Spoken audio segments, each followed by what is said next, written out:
So now that we have built our Python tool, we can talk about how would we distribute it to other people that would like to use the tool.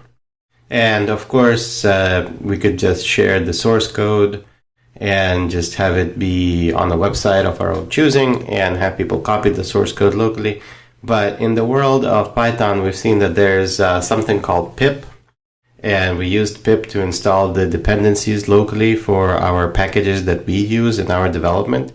And that's why it would be nice to be able to do the same thing for other people. So you'll see that distributing using pip just involves a certain standard for how you would package your files. And we can find out more about this from their website. But we can also look at a few of the related technologies. So there's something called Conda, which is part of the Anaconda distribution. And this is a different type of package manager from pip. It's an alternative, you could say. And so there's documentation about how to use pip and use Conda and how to package tools for both.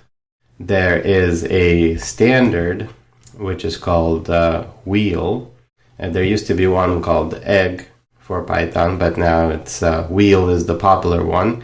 And here we can see some instructions on how to package Python projects, and I'll include these links in the notes. And you'll see that there's just some standard files that need to be included with your distribution, and the README file we've talked about before.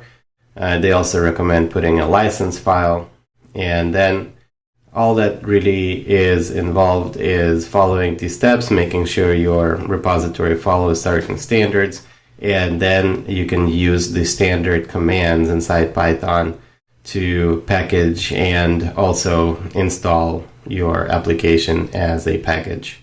And so you are not really that far away from being able to do your own Python tool distribution. And another part of that ecosystem is PyPy. So PyPy is short for Python Package Index. And this is a website, and really not just a website, but a service that exists in the Python community, supported by the Python community, that is essentially a list of all available Python packages. Of course, you can have Python packages that are private, that aren't shared with the community, but this is everything that's publicly available. And this is where something like pip or Conda looks for packages by default when you ask it for something. And you can go through here and browse around, but basically it's every package that you can think of. So for example, something we've used is, let's say not ARC, but suppose Scapy, right? So Scapy is something we use for the traffic analysis. So you'll see it's on here, and there's some additional ones.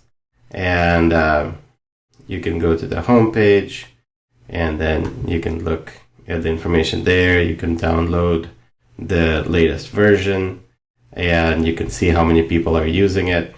So PyPy is where you host your Python package if you want the community to be able to find it and install it easily. And you can just use it as a free service, and there's also optional premium services as well, depending on whether you want to have private packages and additional services like that. So this is the default in the Python community. And then the other thing that's possible is that you, like we talked about, you just have your project hosted on something like GitHub or Bitbucket or GitLab, and you can take a look at some of the ones that are out here, Python packages and Python libraries. So Flask is a popular one. And this is where the source code is hosted. So a lot of times a package will have source code hosted on GitHub, and then it'll build the package and distribute it through PyPy. And that's a pretty standard combination. So you'll see that, for example, Flask, the documentation is on here, and the source code is here. But then if you go over to PyPy, you'll see that Flask shows up here as well. But of course, since we have just the one script, it might be too much to say we need to package it up and host it on PyPy. But if you do build a different kind of tool and it's a little more comprehensive in size, then it's definitely worth considering putting it up somewhere like PyPy and also having a well-maintained GitHub repository for it. So those are some of the ideas around packaging and hosting your Python tools and libraries. Hope you enjoyed it.